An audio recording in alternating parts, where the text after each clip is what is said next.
Welcome back to Around the 412. We are part of the DK Pittsburgh Sports Podcast Network. I am Tyler, and with me as always is Smitty. You know, I'm going to be honest. I don't know if it's because we come out on Mondays, but I am very tired this weekend. Just throwing that out there right out the gate.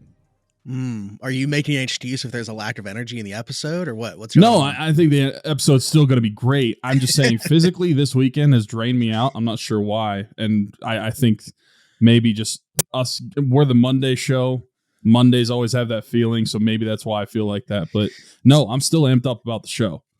Yeah, you're wearing a Penguins shirt. I'm wearing a Penguins jersey. I think they might be feeling the same way as you after back-to-back Saturday and Sunday with weird start times in both of them. 3 o'clock Eastern Saturday, 6 o'clock Eastern on Sunday. They get 4 points in those games, winning both of them. Very different types of feels, but at the same Saturday especially felt like a playoff game. Tristan Jarry stood on his head. For sure. But we're going to talk about those performances a little bit more. First piece of business to take care of. We got to give away this Sidney Crosby jersey that I've been hanging on to for a while. Mentioned it last week that we were going to be giving it away. How about this, though? I went back to pick a comment out. 66 comments for an 87 jersey. Is there anything more perfect than that? It's poetry. It writes itself. That's just Pittsburgh poetry right there.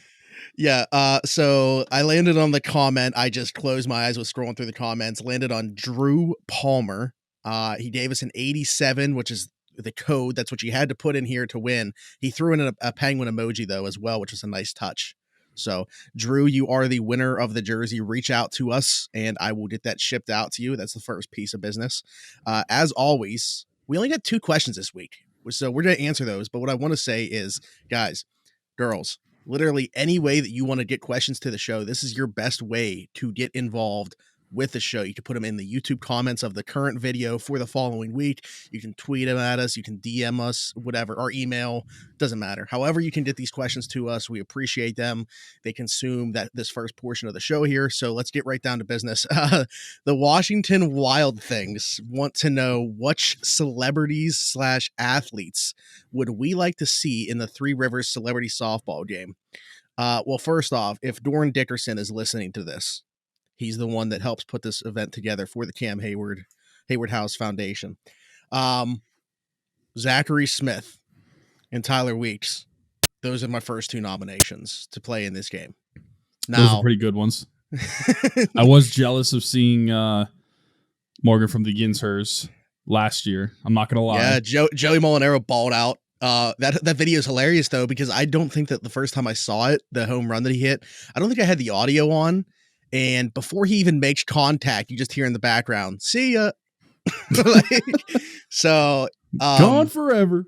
Yeah, but I'm sitting here. They did a good job with it, I think, last year. So I'm trying to think of different people that we could see. I mean, obviously, like Tone Diggs was there to represent Pat McAfee's show. But if Pat McAfee himself were to be there, I think that would be a great get. But I don't know that there's anybody that has a more rigorous schedule right now, especially with him doing SmackDown too. I don't know what his summer looks like though. But that would be a fantastic get for them. You know what? I have a couple in mind. Another one that I thought of, though, and I think you'll like this one. All right. Christian Palisic. That would be fantastic. Not exactly Berg related. He's more of the Harrisburg location. Yeah. But we still claim him as a Pittsburgh or Pennsylvania, native. That would be great. Get him over from that is the off season for the Premier League. So that could work out. Couple that I thought of for Team World. You mentioned Tone Diggs, Pat McAfee. They have busy schedules. Well, I'm nominating Tom Holland and Zendaya for Team World because I think that they're just the power couple, and on top of everything in the world right now, they would be in a massive get for good this. Good luck, Doran. Yeah, this massive get out of the gate. I mean, so many tickets would be sold. And then on Pittsburgh side, I have 3. Wiz Khalifa for the Pittsburgh music aspect. Mm-hmm. And then I'm going to nominate Michael Keaton, but he has to dress like Batman the whole time. And then I want Jeff Goldblum, except I don't want him to play. I want him to be the announcer during the game because of his voice. Okay. So those are my suggestions, nominations. What about like a Steelers super fan like Brett Michaels or Joe Manganiello? Was Joe Manganiello not in it last year? Ooh, I could have swore that he was, but maybe he wasn't. I don't remember seeing him actually at the game. Maybe he helped promote it. I don't remember seeing him at the game. All right, that's another good one. Yeah. I feel like, okay, I'll put this out there. I'm not going to say a specific person. I think there needs to be more representation on behalf of the Penguins and or Pirates as well. Yeah, especially because it's baseball. Yeah. Or softball, you know. So, Doran, I don't know if you took part in putting this tweet out to Barry us. Bonds. Let's get him to play. Oh, God. Jim Leland is the manager. Barry Bonds would be a great attraction. What'd you say? Jim Leland as the manager. Leland as a manager. There you go. And bring back Andy Van Slyke, and him and Bonds can fight each other. Hey, whatever would make it the most. I think that they would sell some tickets. That's all I'm saying. So, and that's the goal of this thing, to raise a bunch of money for a great cause. So, there you go. But definitely those first two, Zachary Smith and Tyler Weeks, I would be reaching out to them. I have a good feeling that they'd have a positive answer for you guys. I don't see them shutting you down. So, but the second question, let's just keep talking about, we don't talk about the Pirates much. These other questions, or other question is Pirates related. Our friend Sarge, good friend Sarge, comes to us and says, had the Pirates won a World Series in that short window that they did have where they were making the playoffs 3 consecutive seasons, do we think that Andrew McCutchen would be viewed on like the same level as Sidney Crosby and Ben Roethlisberger in the Pittsburgh world? I'll answer this first. And I think that regardless, the thing that separates Crosby and Ben would be the longevity of them spending their entire careers with the team. And regardless of had the Pirates won a World Series in there, I don't think that changes Andrew McCutchen not spending his entire career in Pittsburgh. Right. However, I do think that it would have changed like outside perception, because people in Pittsburgh, like, I don't know that they could love Andrew McCutchen more than they do, generally speaking. Mm-hmm. It would have changed outside perception even more so. I mean, the dude did win an MVP here, but it would have been like, wow, he really brought a World Series to Pittsburgh. No one thought that would be possible. So yeah, that's kind of where I'm at with it. Like, I don't know how much more this fan base could have embraced him. It would be interesting to see if there was another level to that had they won. All I know is like one championship for the Pirates would have meant as much, if not more, than multiple for those other two teams. Yeah. I was going to say, it's tough to really compare Andrew McCutchen and Ben Roethlisberger and Sidney Crosby as players themselves, but when you start to bring in everything else, because as players itself, it's not fair, because I don't really think Kutch is that close to being considered the greatest Pirate of all time. However, Ben Roethlisberger, there's many people that you could argue he's the greatest Steeler of all time, and Sidney Crosby, you could say the same thing, like Penguin-wise. It's like him and Mario Lemieux, and Crosby, unlike the others, he's in the top 5 of his sport all time. But whenever you talk about Pittsburgh fans, like, would he be in that same level when he brings in a championship? I think the thing that sets apart Kutch already is I think he's kind of around that area without even winning a championship, just because he brought them to the playoffs. And then if he won a championship with the Pirates, I think that, like you said, that is so much more impressive, and I think much harder to do than winning a championship with either of the other teams. And so I think for sure he would be looked at with Sidney Crosby and Ben Roethlisberger. Even if he only won one, it doesn't matter how many of the other ones win. It's the fact that he got them there, and he won the championship with that team, and how hard that could be. And I think that would probably be looked at not just in Pittsburgh, but like you were saying, outside of Pittsburgh, as one of the all-time great moments in Pittsburgh history. Because, I mean, honestly, you were there the night they even made the playoffs after that losing streak. Yeah. And that's one of the best moments in Pirates history, probably, even though they won 5 championships. It's just they haven't won since 1979. And that was the first like real raw emotional moment for Pirates fans in such a long time. I think if you add a championship to that, I don't even think it's close. Yeah, I think what it comes down to, and we got to wrap this up and then we got to transition, but like, I think you mentioned like not being the best. It's like for the Steelers, there's Joe Green. And then after that, it becomes a conversation that Ben Roethlisberger is probably in for the second best Steeler of all time. For the Penguins, it's Lemieux at the top and then Sid second.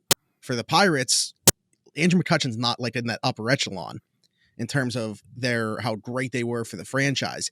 However, they win a World Series in that 3-year window that we're talking about. Maybe not like amongst the best Pirates of all time, but I think that you can make a case for like one of the more important Pirates of all time for bringing the championship here.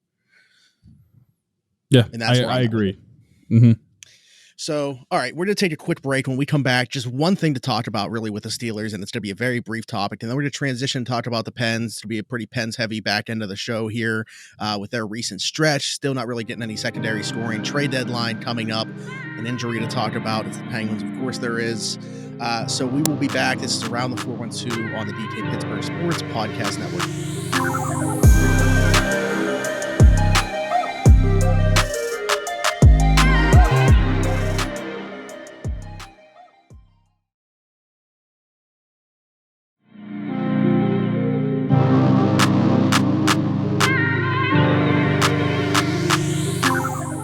And welcome back to Around the 412 on the DK Pittsburgh Sports Podcast Network.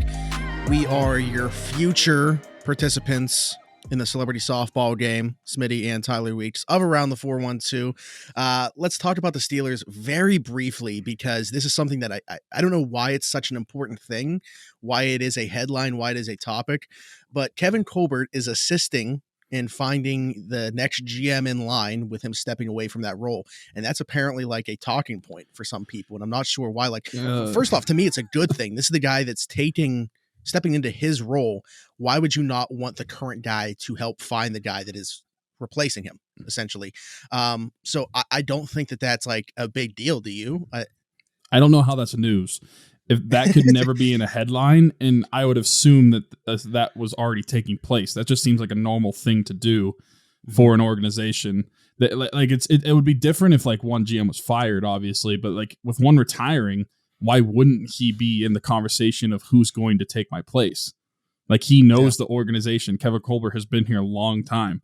I don't know why he would not have a hand in on it. Like he knows the organization. It just seems odd that that's even news to me. Yeah. Going out on good terms and apparently still going to be like around the team, like even open to, having a lesser role within the organization. So we'll see what that lesser role is.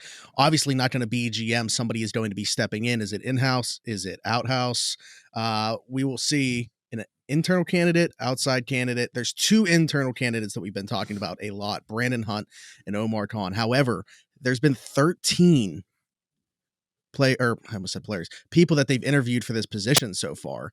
And to me, that's like kind of unexpected. No, I mean, because I was kind of expecting they would interview a guy or two from the outside and we would just see Brandon Hunt named GM. This is not what I was expecting at all, with not just the names that they are, but the number of names that we're seeing be brought in for interviews. Yeah, I think it really shows that they're doing their homework on these guys, and that's a good thing to see, in my opinion. I was with you. I expected them to really just interview a couple guys outside the organization, but ultimately it was going to go to either Brandon Hunt or Omar Khan, whoever it's going to be. It's not going to be Omar Khan, sadly, because John Clayton said it was going to be, so we definitely know it's not going to happen. Right, now. Yeah, for him that stinks.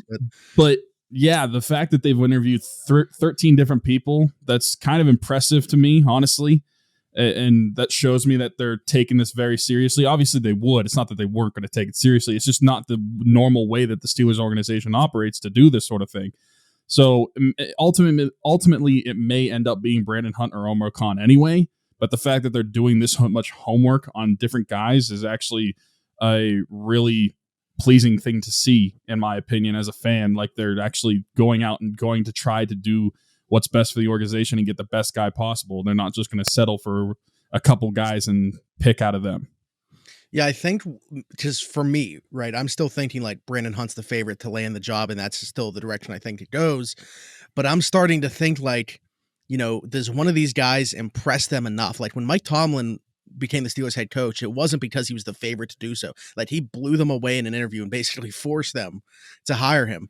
Does somebody have that type of impact in an interview, or like somebody that they're interviewing that doesn't have, that can move up to a higher position within the Steelers, but it's not like the GM position that they're interviewing for. You know what I mean? Like maybe they don't become the GM of the Steelers, but they move into like an assistant GM role. Like should the Steelers lose Khan to somebody else, or like he's so put off by not getting the GM job. Like, I don't know. There's so many ways that this could play out. But again, it's new territory for us to talk about because Kevin Colbert's been the only GM in Steelers history. So they didn't have a GM before him. They didn't actually have somebody in that role. So there's really no precedent for how they go about that hiring process. Yeah, this is probably the offseason with the most change in Steelers history, probably. Yeah, 100%. 15 years with the same quarterback, head coach, and GM, and 2 of those 3 are changing in one offseason. So, and people that are watching this video, I'm sure a good portion of them are going to be in the YouTube comments that I always see saying, yeah, all 3 should be changing. So, but anyway, that's really the only thing to talk about with the Steelers. Let us know what you guys think on that topic. As always, let's transition over to talk about the Pens coming off this win against Columbus on Sunday evening. Like I said, weird 6:00 Eastern start time here. They come back. They were down 2-1 in this game. They claw their way back. Sidney Crosby game-winning goal, number 502 in his career. This recent stretch, though, I don't know what, like, we keep talking about it week in and week out. It's just like, where is the secondary scoring? I know they got a goal from Chad Ruedel tonight. But like, just in general, watching these games, it seems like it's either the top line or the power play or nobody. And they've only scored more than 3 goals this was the last game of the month for them. So the Penguins finished the month of February scoring more than 3 goals only 3 times this month. That's just, it's great that they have the goaltending and are playing good enough defense for them to still win games this way. Because that's probably the type of hockey that we're going to be seeing more in the playoffs anyway. But where has the offense gone, specifically when you look at like the bottom 6? Yeah, and I think the big key is this is not really a recipe for success. Like the Saturday game against the Rangers, that definitely felt like a playoff game. And this low-scoring style, it's definitely going to have a playoff feel, and that's going to happen in the playoffs. But whenever you get blown out 6-1 by the New Jersey Devils, by the way, that's got to be the worst loss of the season. I don't even think it's close. 3 goals in the first 8 minutes. I think that it's not a good recipe for success to get your team in the right gear going down the stretch of the season. I think that I don't know honestly what's wrong. We try to come up with things every week of what is wrong with this team, whether it's individual players, whether it's a guy like Teddy Blueger missing from the bottom 6, like where's the scoring gone? I'm running out of answers, honestly. I have no idea what's like analytically wrong with this team, because I feel like it's more so that than it is just raw talent. It's not the raw talent. We know that they have talent. Like, what analytically is wrong with their bottom 6, and why are they not scoring? Why are they not getting in the right areas? I don't honestly understand it. Maybe we need to have like a guy like Danny explain to us why are we in the situation that we are. Honestly, yeah. I'm starting to lose like my mind looking at this team, and like honestly, like you said, if it's not the power play or the top 6, and really the top, when I say the top 6, it's really the top line and Malkin and Letang. So really just the top power play. If you're not playing on the top power play, you're not scoring really. Yeah. So if I told you there was one statistic, this isn't an analytical number, this isn't any underlying stuff, one like major statistic that the Penguins weren't in the top half of the league in, what do you think that is? Honestly, 5-on-5 goals, but shooting percentage. Okay. They put a ton of pucks on net. The penalty kill and the power play has been good since Gino came back, at the very least. They're actually not bad in the face-off dot, or at least as bad as I thought they were going to be. They're doing a lot of things right. It's just for whatever reason they cannot find the back of the net. Like, they just do not finish. There's no finish to the game right now. You look at the lineup, right? And it's like, so really it's like the Gino line, because Gino, like we just mentioned, is really only scoring on the power play. 5-on-5, that he's really not doing much. The third line, though, with Carter, McGinn, and Rodriguez, is really the line to me where I'm looking at like where we need offense here, because we know you look at that fourth line of Boyle, Simone, and Zach Aston-Reese. Simone and Zach Aston-Reese are just analytical darlings there for their defense, and Brian Boyle is what he is at this point in his career. I mean, I think he's exceeded expectations, but you can't expect him to be like the play driver and finisher for that fourth line. Now, I think you can play one of Simone and Zach Aston-Reese, and I've brought this up several times. I don't think you can have both in the lineup.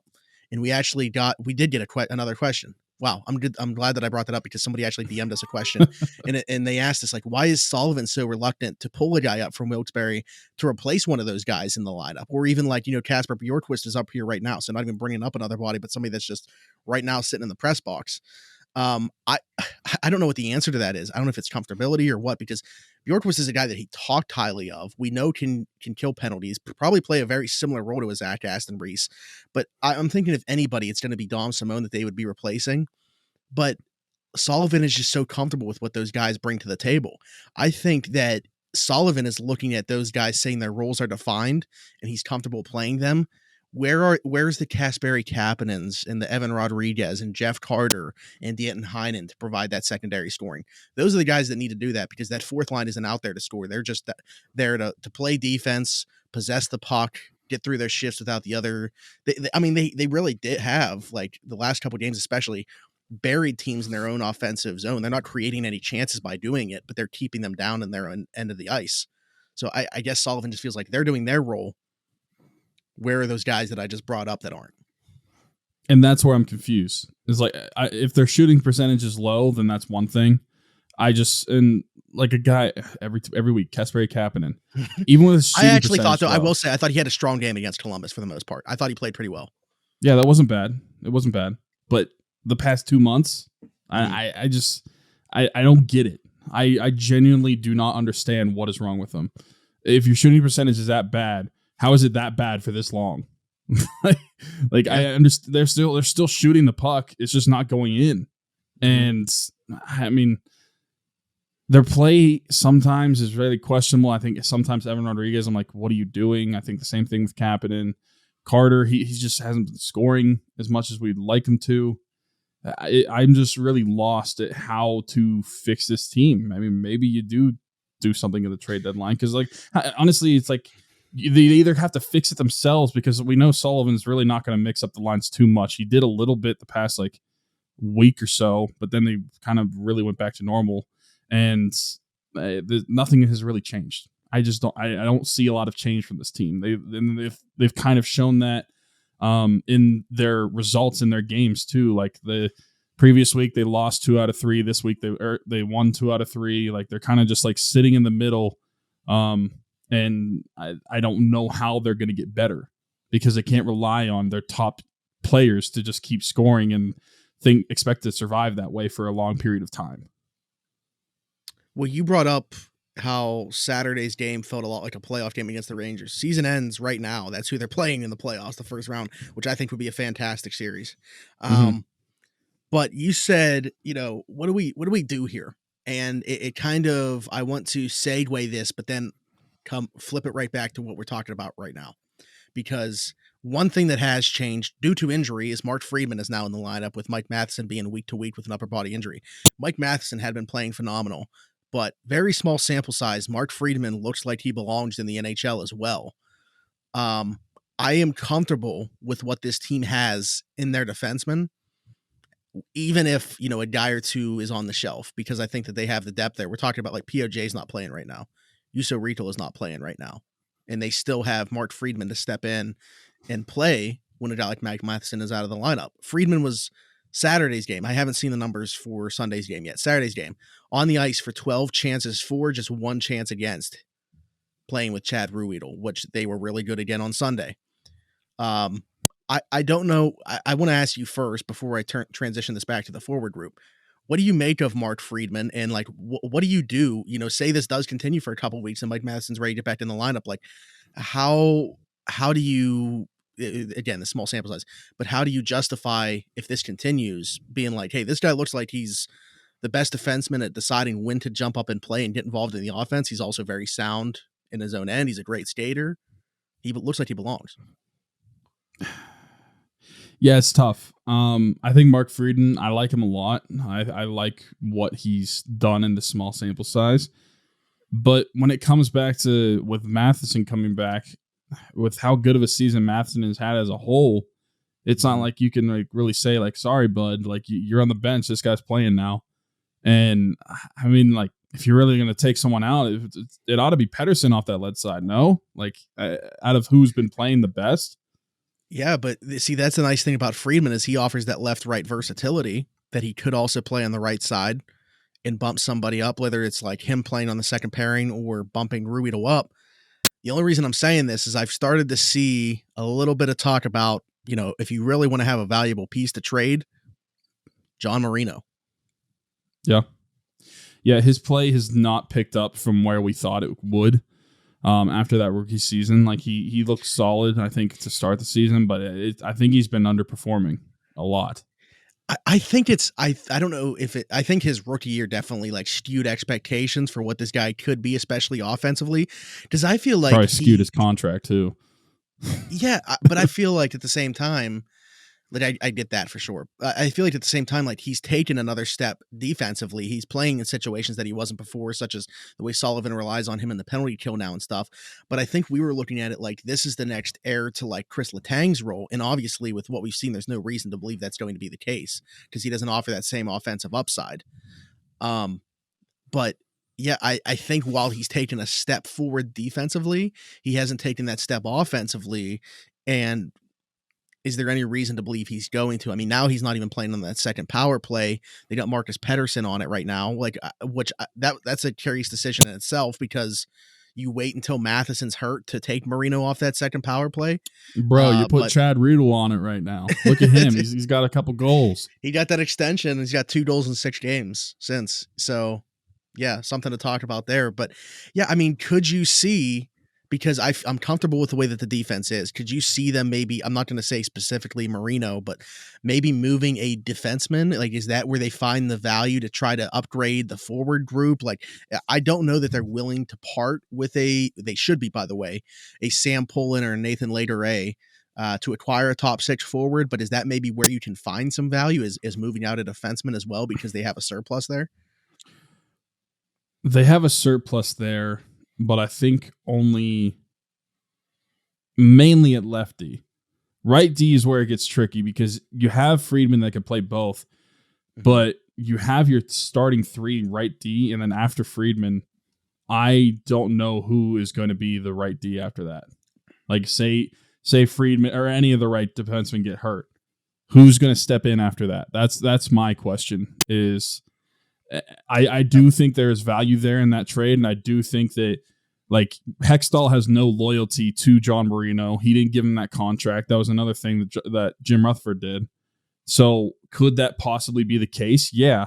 I'm just looking at who is going to step up on that right side if one of those if we ended up trading Marino, who's gonna play right side? If that is the case, because I mean it's not really ideal to have a lefty play on the right side, and then I'm looking at who's on their minor league squad for the right side D, and it's Joshua Maniscalco, Will Riley, and Taylor Fadun, and I don't think either of those guys are ready to be at the NHL level. So I think that it would put you in a not necessarily a complicated situation, but it would put you in a very thin ice situation when it comes to that right side if you moved on from one of those guys.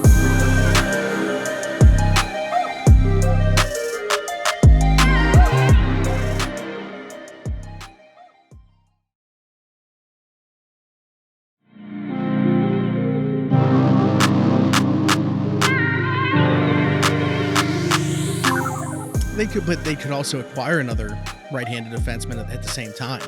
Yeah, that's true. Not at the same caliber, but I'm just saying, like, if we're talking like, multiple assets going either way, separate trades, whatever the situation is, they don't necessarily have to be set with just this defensive group. I'm just saying if there is some value there in moving John Marino out to strengthen the forward group, is that something that they should look at? I wouldn't do it for like a rental. I know that there's a lot of talk about some guys, like say a Brock Besser who's going to require a new contract immediately.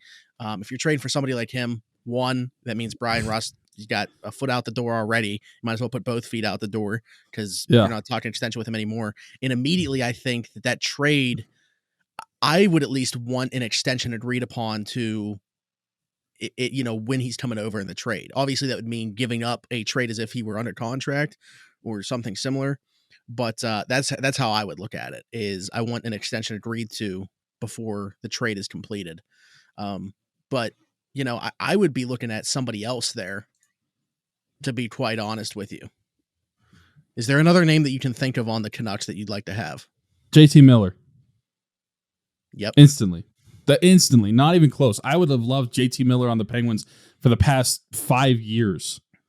If I will say, Connor Darling's another interesting one too. He's also on the Canucks. He is a solid player. But JT Miller, he brings something I think the Penguins could use a lot. He's really good. He's not a rental. He has this year and then I believe one more deal on his contract just because I was looking at his cap friendly the other day. And he cost less than Brock Besser, I believe, at least against the cap for this season. Now, maybe that's another reason that Rust would not get another contract if you did trade for him. But if you are going to trade for a player of that level, and it happens to be with the Vancouver Canucks, I would rather trade for JT Miller.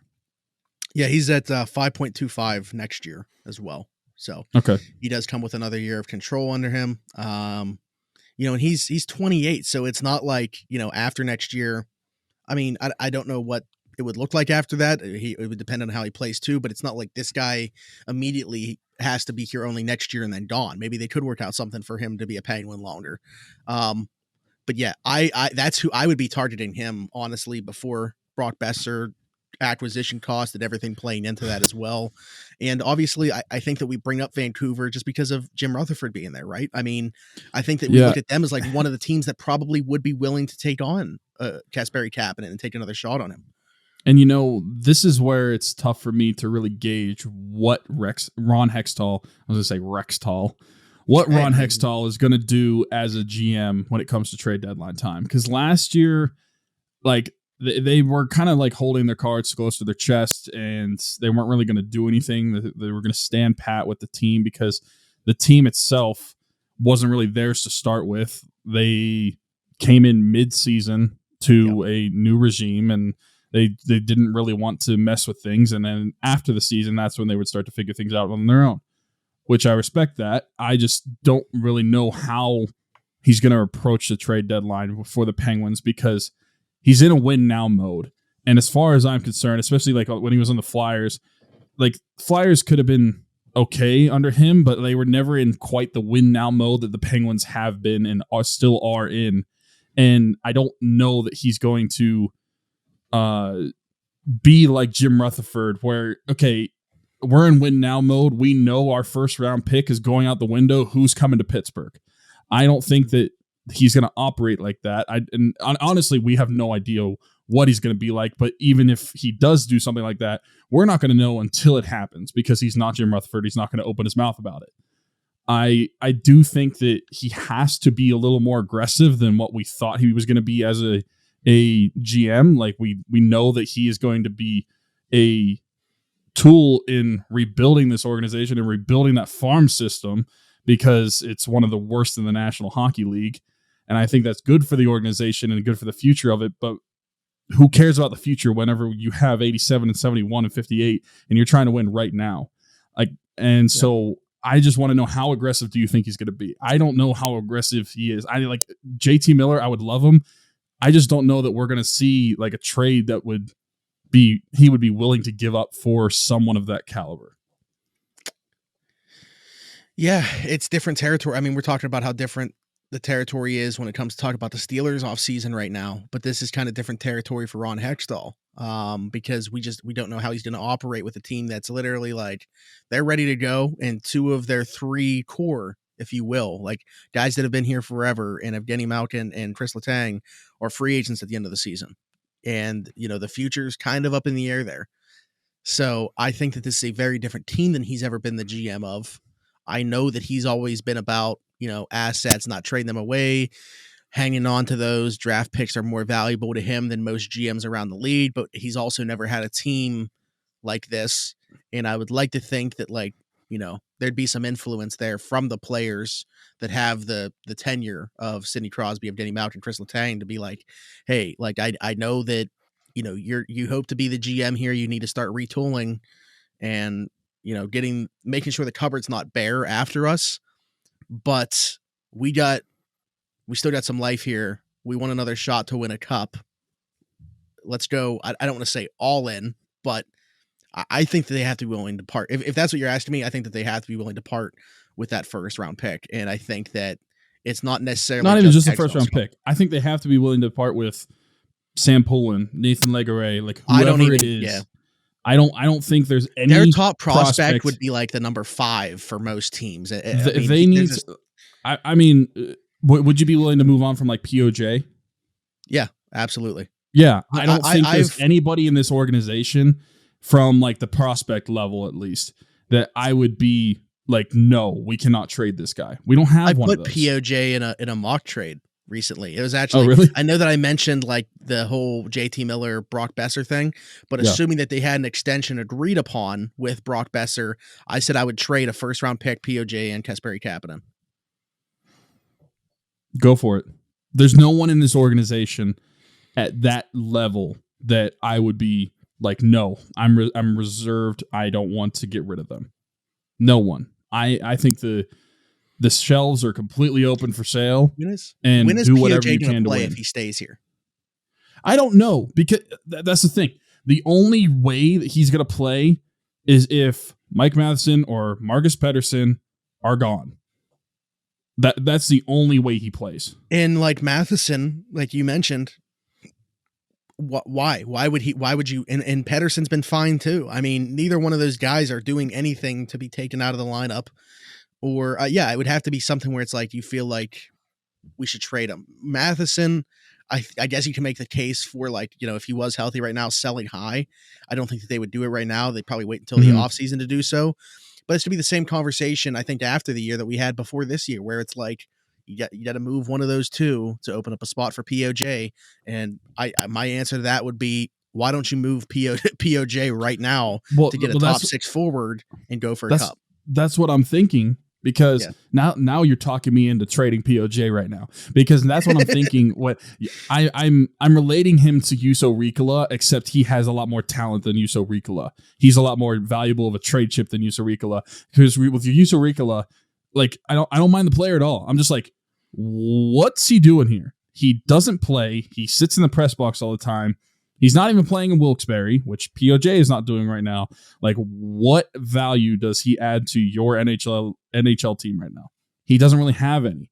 And that's the same thing that POJ is going through right now. Until something happens on that left side, say an injury or something. But even then, Friedman came in and played.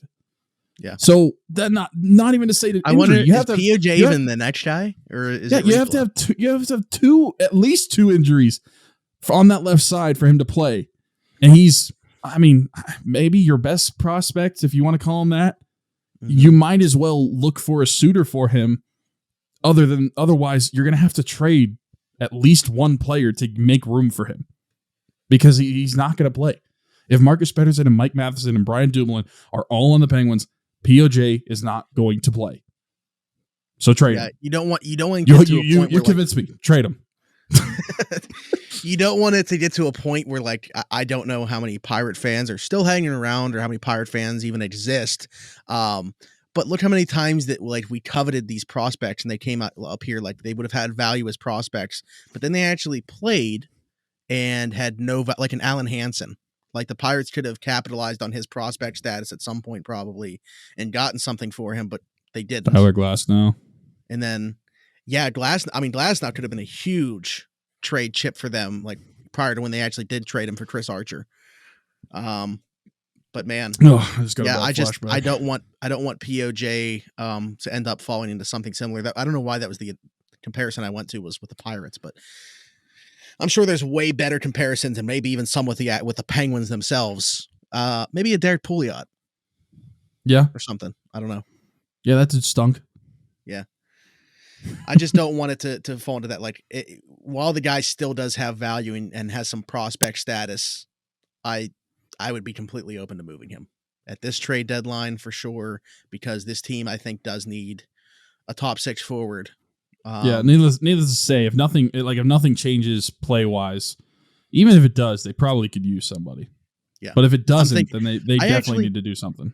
I actually liked what I've seen from a chemistry standpoint from Gino and Heinen. I think that if you can get like a top six guy for that right wing, because I don't want it to be Carter. I don't think. I don't know how that would work out. I think you'd be putting a lot of pressure on Heinen from a defensive standpoint to make up for those two.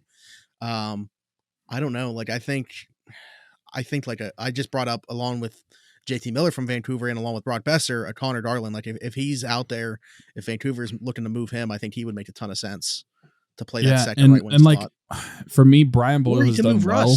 And have somebody in top.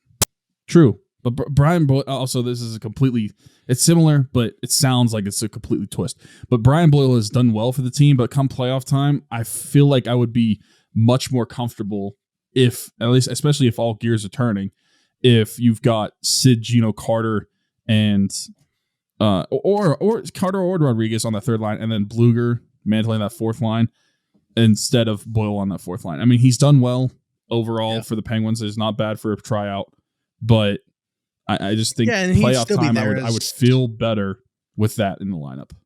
Yeah, he'd still be there as like a 13th forward, if you will. Like, plus, I mean, at his age and everything like that, it's, the grind of the season. Who knows what he's even going to have left in the tank come playoff time. So we'll see. But Penguins are never healthy, so all the bodies we can get. But right now, there's something lacking there in that middle and bottom. Yep, but they get a little bit of rest this week. They don't play till Thursday. However, the rest is not going to be short-lived because they play two of the best teams in the National Hockey League back-to-back. They play Tampa Bay Lightning on Thursday and Carolina Hurricanes on Friday, both on the road. So it doesn't get any easier for our Penguins. How do you even, if you're Sullivan, decide which goalie is playing and which one? Like, does it even matter? Like, how do you decide who's playing which one?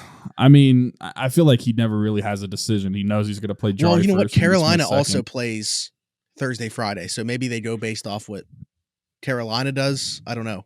Carolina plays Washington Thursday. So maybe like if that their starter, if Freddie Anderson's playing there. Yeah. I mean, I know he's always stuck with you play the starter first and then the backup second. However, I feel like personally, I would put DeSmith first and then Jarry second because Carolina, to me, is the more important game because it's the divisional game. That does make sense. I thought you were going to say, because then like what result you need for the second one. Like, hey, should you win, great. I don't want to say it's like, house money if you win the second one. But if you win that first one, you feel a lot better about the second one, I think. Regardless of if you win or lose. Mm-hmm. I don't know. It'll be another tough week, though. Yeah. Should be fun to talk about next. It should be tough, but it's going to be fun. This is why you're a fan of the game. A lot of really good games fun. Coming up. We hope it's not 6-1 to the New Jersey Devils. Yeah. Most of their remaining games are against playoff teams, by the way. So yeah, Saturday was the first time they played the Rangers. That was crazy. Mm-hmm. A lot of the Rangers down the stretch. I had to think back and was like, wow, that's true. Yeah. See a lot of them coming up, though. All right. Well, if nothing else, I think we can get out of here. Thank you, everybody, for tuning in. Once again, big shout out to Drew Palmer for winning the Crosby jersey. You can get in touch with us. If you don't, within like 48 hours, I'll reach out to you. I think I know your Twitter handle. If not, I'll get in touch with you somehow. But other than that, just want to remind everybody, if you are watching on YouTube, you know this because you're here right now or you're watching this back. But every Monday at 2 p.m. is when this premiere happens. But there's premieres of the shows throughout the week as well. Be sure to check those out. Be sure to listen to them on whatever platform. You got DK's Daily Shots as well as all the player interviews and coaching availability, all that good stuff on the channel. You don't need anywhere else besides DK Pittsburgh Sports YouTube channel. So be sure to subscribe, leave us a like, leave us a comment, all that good stuff. For Smitty, for Tyler, this is Around the 412 on the DK Pittsburgh Sports Podcast Network, and we will talk to you guys next week. Bye-bye.